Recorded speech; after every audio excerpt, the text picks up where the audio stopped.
একটুখানি চিকেন হয়ে যাক আজকে, বেশি না, আপনার এই 1 কিলো মতন চিকেন আছে। প্রথমেই আমি কড়াইতে তেলটা গরম করে নিয়েছি, সর্ষের তেলেই করি, রিফাইন তেলে তো অনেক খেয়েছেন, সর্ষের তেলে খেয়ে দেখুন ভালো লাগবে। এই তো আমি রান্না প্রথমে আলুগুলো ছেড়ে দিচ্ছি।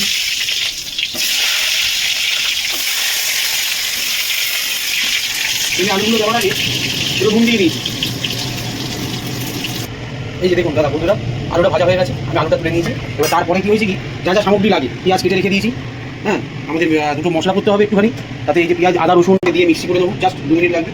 আর এখন কড়াইতে দিচ্ছি আমি সেই কাটা পেঁয়াজটা, দুটো গোটা পেঁয়াজ দেবেন, বেশি লাগবে না, দুটো গোটা পেঁয়াজ দেওয়া হবে। পেঁয়াজটা একটু ভাজি। হ্যাঁ বন্ধুরা, এই দেখুন তাহলে রাতে আবার ঝামেলা যত, পেঁয়াজটা একটু লাল লাল হয়ে গেছে।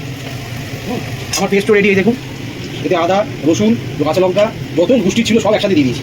আর একটা টমেটোকে রেখেছি, এতে 4টে ফালি করছি, 4টে ফালি এটা পরে দিচ্ছি। ঠান্ডার মধ্যে পেঁয়াজটা ভাজা হয়ে গেছে বন্ধুরা। এবার এতে আমি আমার 2টো তেজপাতা, 2টো লঙ্কা, দারচিনি দিয়ে দিলাম।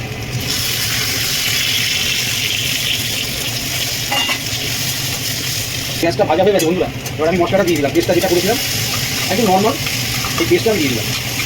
গুঁড়িয়ে দিয়ে এবার একটু জল দিয়ে গুঁড়িয়ে দিয়ে বসিয়ে দিতে হবে। তার মধ্যে একটুখানি যাবে আমাদের হলুদ গুঁড়ো, ঘরে সবারই থাকে পরিমাণ মতো, ঝাল পুড়িয়ে একটু কালার দিয়ে দিলাম, একটু লঙ্কা গুঁড়ো দিলাম।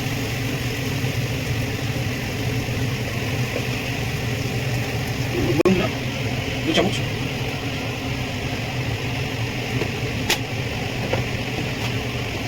পনির গুঁড়ো দিলাম।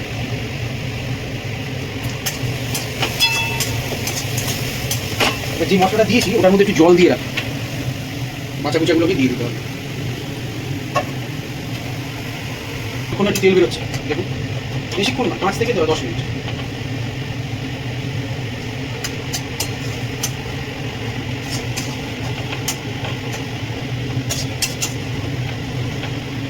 এবার বন্ধু ওই যে কুচি কুচি টমেটোটা যেটা কুচি করে রেখেছিলাম ওটা 4 টুকরো দিয়ে দিলাম, 2টো টমেটো দিয়েছি। আর আপনার ওই মশলার জলটা,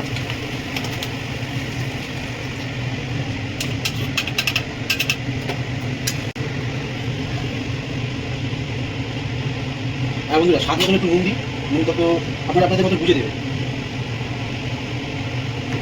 আর একটু চিনি দেবেন।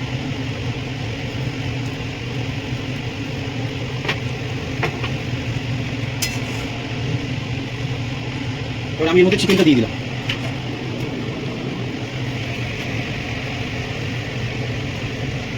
দেখে মনে হচ্ছে এখনই খেয়ে নিই, লাস্ট 2 মিনিট বন্ধুরা।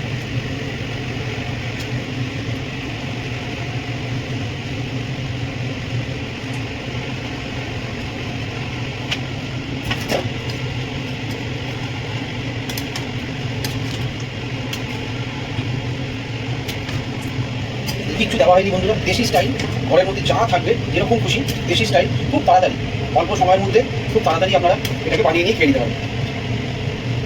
নিজে হাতে বানিয়ে নিয়ে টেস্ট কেমন হয় আমাকে জানাবেন, অতি অবশ্যই কমেন্ট করুন। আসছি কিছুক্ষণ বাদে, চলে এলাম, খুলে এলাম, মোটামুটি হয়েই গেছে। বাহ, এই তো মাংস ছেড়ে দিয়েছিস, আর এর থেকে মাংস পুরো লল করে ছেড়েছে, গন্ধটা বেরোচ্ছে, এখনই মনে হচ্ছে পেটের সব নাড়ি বুড়ি এক হয়ে যাবে।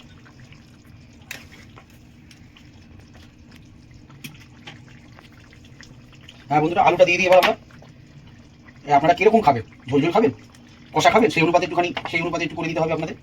দেখতে হবে বাড়িতে কতজন লোক এসেছে, ভাত দিয়ে খেলে একটু ঝোল ঠিক আছে, না হলে কষিয়ে দিতে বললে আরেকটু ঝোলটা খালি মারলেই হয়ে যাবে। স্বাদ মতো নুন দেখে নেবেন।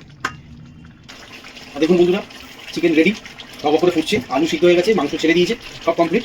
এবার এর মধ্যে একটুখানি সামান্য গরম মশলা দিতে হবে, আর পরিমাণ যদি একটু ঝাল বেশি করে খান তাহলে এর মধ্যে একটু গোলমরিচের গুঁড়ো দিয়ে দিই, সামান্য একটু গোলমরিচ গুঁড়ো।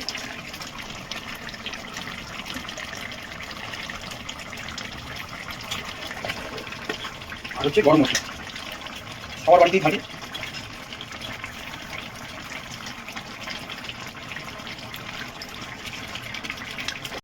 হ্যাঁ বন্ধুরা, হয়ে গেছে, পেটে রং দিচ্ছে, নামানোর আগে উপর দিয়ে ধনেপাতা দিয়ে দিই। আসছি দাঁড়া, ওই খাবারের জন্য সবাই ডাকাডাকি করছে, এই আর কি। ওই তো ভাত নিয়ে বসে আছে, মাংস ইয়েতে রয়েছে, গ্যাসের ওপরে নিয়ে আসতে যাচ্ছে দেরি। গুড নাইট বন্ধু। যদি আপনাদের রান্নাটা করে খেয়ে দেখবেন, যদি ভালো লাগে, আমার চ্যানেল যদি ভালো লাগে তাহলে লাইক কমেন্ট শেয়ার করে দেবেন।